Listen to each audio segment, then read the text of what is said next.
If your aging parent is falling, you should treat them like a child. If your aging parent is wandering, you should treat them like a child. If your aging parent fails at their task, you should treat them like a child. Most people who are caring for or supporting their aging or elderly parents don't really put all that much thought into how they're treating their parent. I think it's important to bring in our experience from our child rearing years because it gave us a lot of experience. If you think that you raised your kids and did a pretty good job, well then you're ahead of the game. But if you didn't have the opportunity to raise kids or think that maybe you didn't do such a great job at it, well, it's not too late to turn it around with your parents. And I am not talking about talking baby talk to them or in a baby tone because that's just, And I am not talking about giving them a swat on the bottom when they're at a line or putting them in timeout or on restriction. You remember those days? Kind of remember them from both sides. I do notice two big problems when it comes to how adult children, as loving as they could be, are treating their aging parents. The first thing I notice is that people understandably focus on the physical care of their aging parent, the hands-on care, and they don't put all that much thought or focus into the mental or emotional well-being of their aging parent. Increasing your focus in these areas won't only benefit them, but it'll benefit you as well. The second thing I notice is that adult children who treat their parents like kids actually do it in a really negative way. They tell their parents what to do, or they withhold love and attention if their parent doesn't follow their suggestions or directions. Or they scold their parent if their parent has their own ideas and opinions about their own life and how things should be. But because you know I love to get inside your head and get those wheels turning about how things could be different for your parent, let's jump right in and talk about different ways that you should be treating your parent like a child. And this one, it's going to get a little personal. First, unconditional acceptance. Do you remember when your child slapped your hand and said, "Mommy" or "Daddy, I don't like you"? It might have just stabbed you in the heart a little bit for a minute, but you knew what your kid needed. They needed someone to understand their point of view and to love them anyway. When it comes to your parent, this means accepting them even when you don't like them much. Even when you don't like what they're doing or saying or the decisions that they're making. Even when they're pushing you away or they're being cranky or needy or they're maybe paranoid because of some dementia. It doesn't mean being completely okay with everything or that that's the way you want the situation to be. It doesn't mean it doesn't hurt you in the heart a little bit, but it does mean accepting that this is the situation for now and that this is them for now and it is their point of view and you're going to love and accept them anyway. And as a good parent, what did you do to that child? Well, this brings me to the next point. Effective communication. You addressed that child with love and compassion, and you asked what was bothering them, and you listened to them actively, validating their feelings.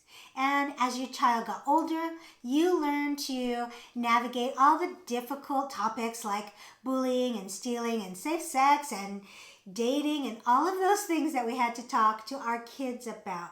You were there to educate them on things that they were unfamiliar with so that they had the information they needed to make their choices, whether you liked those choices or not. Your parent also needs love and compassion and someone to understand their point of view and to listen to their thoughts and feelings and validate them. Even though they're older than you, they may still need someone to help navigate those really difficult conversations with them, like their end-of-life wishes or their financial situation or your safety concerns. They also might need education on resources and things that they are unfamiliar with, so they have the information they need to make their own choices. Yes, their own choices, whether you like them or not. Which brings me to my next point. Your child, as they were growing up, they needed a really fine balance of freedom and autonomy versus safety. Do you remember how it was such a balancing act to give them freedom and then keeping your fingers crossed that they were going to be safe?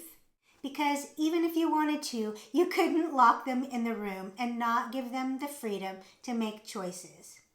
Your parent also needs freedom to make choices, their own life choices, even if you don't like them. Listen, even if it makes them unsafe. Even if they seem completely irrational to you, these are your parents' choices. It is their right to make decisions about their own life. I know it kind of makes you cringe, right? Both about our parents and our kids, but it is the truth.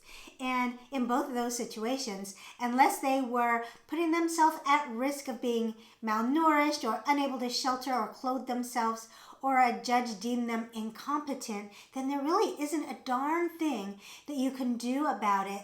So you might as well just accept it and stop fighting it, so you can free up your energy to just love them and support them where they are today.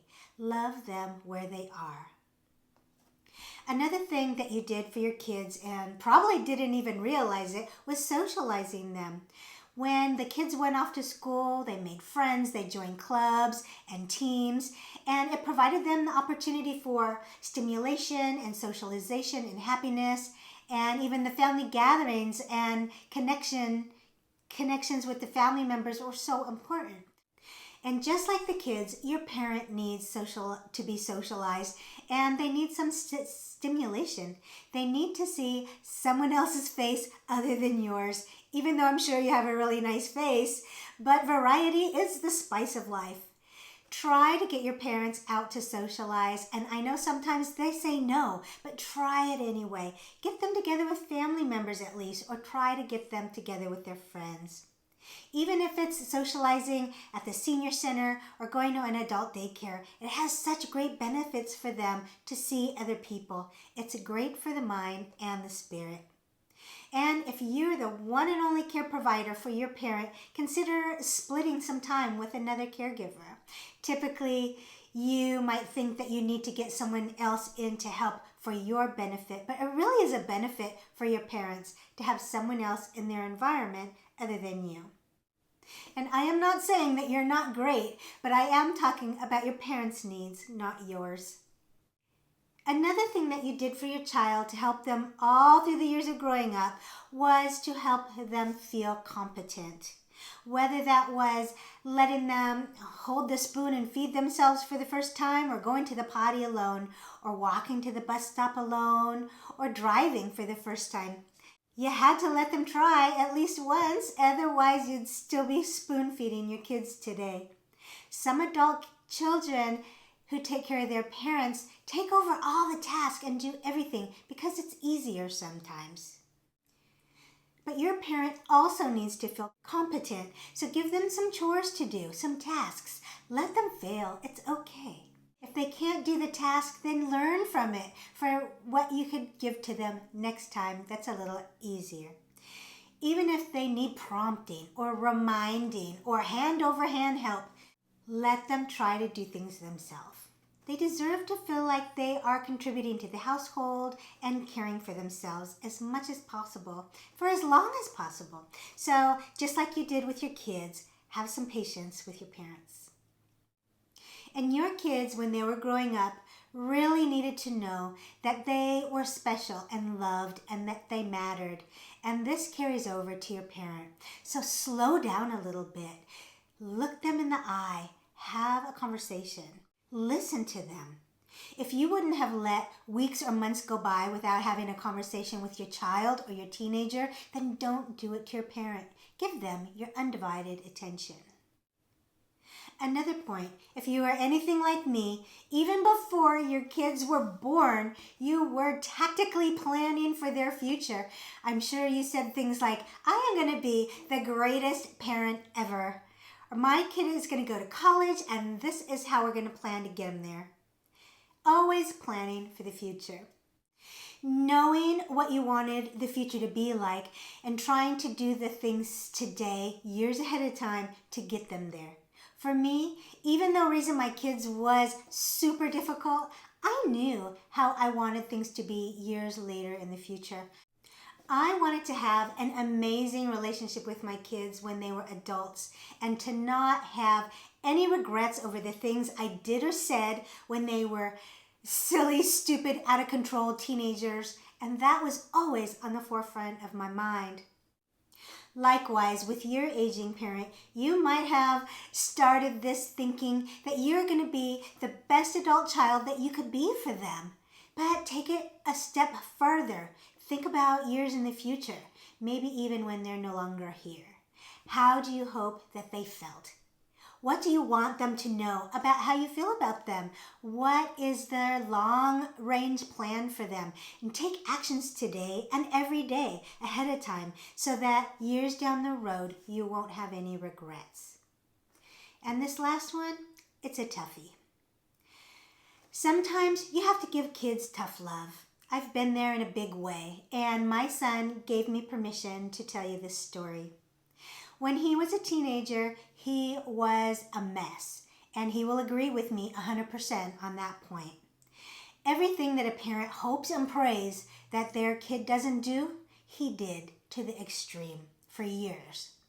Sometimes in rare situations, a day comes when a parent has to admit to themselves that their child needs more than they can give, that they don't have the tools or the expertise to manage the needs of this child. And a day might come when you have to make that conclusion that you love them so much that you have to let someone else take care of them. Otherwise, the situation will just get worse and worse and worse. And that is the tough decision that my ex-husband and I had to make. So we took a loan out of the house and sent our 16-year-old son away to a therapeutic boarding school for almost a year in another state, 1,000 miles away. Hardest damn thing I've ever done in my entire life. But you know what? He finally got the help and care he needed. And so did we as a family. He got help from people who were equipped and trained and had the expertise to help him and take care of them, his needs the way he needed. And he came back to us a new man. And now years later, he will tell me on any day of the week, "Thank you, Mom, so much for sending me away." And as hard as it is, someday you might need to come to the conclusion that your parents' needs are greater than you can provide. And that even though you love them, you might not have the tools or the expertise to manage their needs. A day might come when you need to let someone else take care of them because you love them so much. And you cannot beat yourself up over it and think that you did something wrong and this is all your fault. Sometimes life just happens and not everything is in our control. Roll with the punches and know that you're doing the very best you can do under the circumstances. I sure hope this video resonated with you because it meant a lot to me to make it for you. If any of my points touched your heart, leave me a comment and don't forget to give this video a thumbs up.